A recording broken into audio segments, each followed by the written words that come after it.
Le GAC. Oui, merci Madame la Présidente.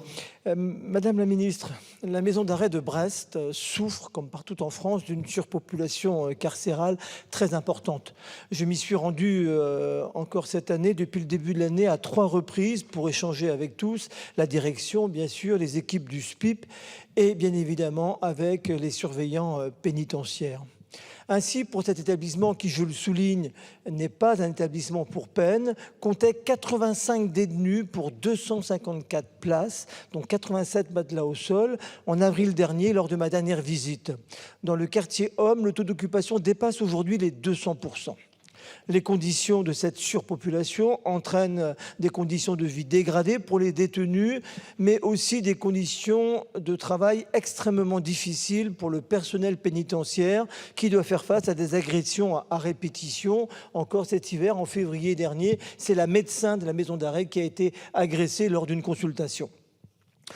De plus, c'est la sécurité même de l'établissement qui est en cause, avec l'introduction régulière de stupéfiants, d'armes blanches, de téléphones à l'aide de drones, encore une tentative ce mois-ci, ou directement par le jet de colis depuis l'extérieur sur le terrain de sport. Les trafics illicites continuent donc à l'intérieur même de l'établissement. Dans ce contexte, je veux rendre hommage ici au travail remarquable de la direction de la maison d'arrêt, de l'ensemble des surveillants pénitentiaires à Brest. Sans eux, sans leur engagement, sans leur sens des responsabilités, sans leur fierté de servir aussi, il faut le dire, la situation déjà explosive serait ingérable à Brest. Alors, comment les aider? Bien sûr, il faut encourager, vous le savez, la mise en place effective de mesures alternatives à la détention, comme les aménagements de peine, le port du bracelet. Mais pour agir vite, il faut aussi engager des travaux de sécurisation des abords immédiats de cette maison d'arrêt à Brest. Ainsi, il faudrait que l'accès aux murs d'enceinte soit impérativement limité en clôturant une partie du terrain de sport. Un devis a été établi pour la somme de 25 000 € et aussi installer des filins anti-projection qui sont réellement efficaces. Là, la somme est plus importante, de l'ordre de 1 million d'euros estimée en 2020. Alors ma question est simple.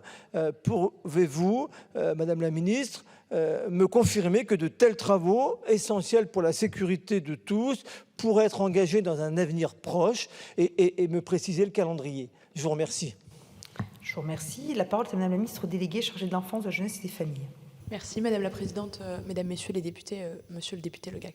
Je vais commencer ma réponse en me joignant à vous et en rappelant le soutien le plus complet aux agents de la pénitentiaire. On n'oublie pas le drame qui les a frappés il y a quelques jours à peine, et suite malheureusement à ce drame, puisque le garde des Sceaux s'est mobilisé avec l'intersyndicale, de nouvelles réponses en termes de sécurité ont été trouvées, et on voulait saluer, puisque c'est notre maison avec le garde des Sceaux, la qualité du dialogue et des échanges avec l'intersyndicale des agents de la pénitentiaire. Oui, leur priorité, c'est de la sécurité. C'est pour ça que des armements plus lourds seront attribués. C'est pour ça que les véhicules seront anonymisés. C'est aussi pour ça que des moyens supplémentaires en termes de sécurité seront bien sûr alloués à ces hommes et ces femmes qui, aujourd'hui, malheureusement, ont vécu dans leur chair des deuils.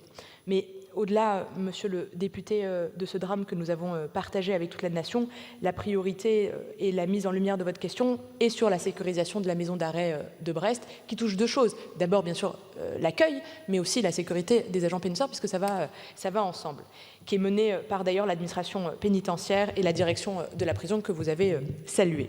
Alors, le garde des Sceaux m'a chargé de rappeler quelques points. D'abord, depuis 2016, 11 millions d'euros ont été engagés sur la rénovation de la. Concrètement, les fonds, ils ont servi à quoi?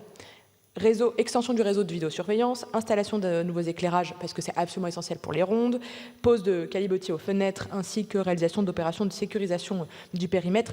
Et de manière plus explicite, ça veut dire l'électrification. C'est l'électrification des clôtures.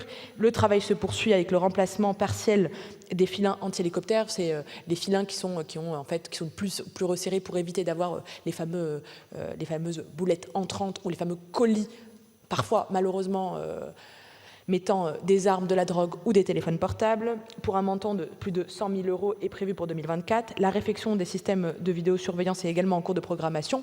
Mais vous évoquez un problème peut-être un peu plus grave, d'une certaine manière, celui du trafic de stupéfiants, qui est en lien avec les projections extérieures que vous avez soulignées. Là, un diagnostic de faisabilité portant sur la mise en place de filets anti-projection aujourd'hui a été établi. Sur cette base, cette demande, elle est à hauteur de 2,2 millions d'euros, fera l'objet d'une attention très particulière dans le cadre du PLF 2025 pour prioriser et permettre, le cas échéant, les engagements budgétaires nécessaires.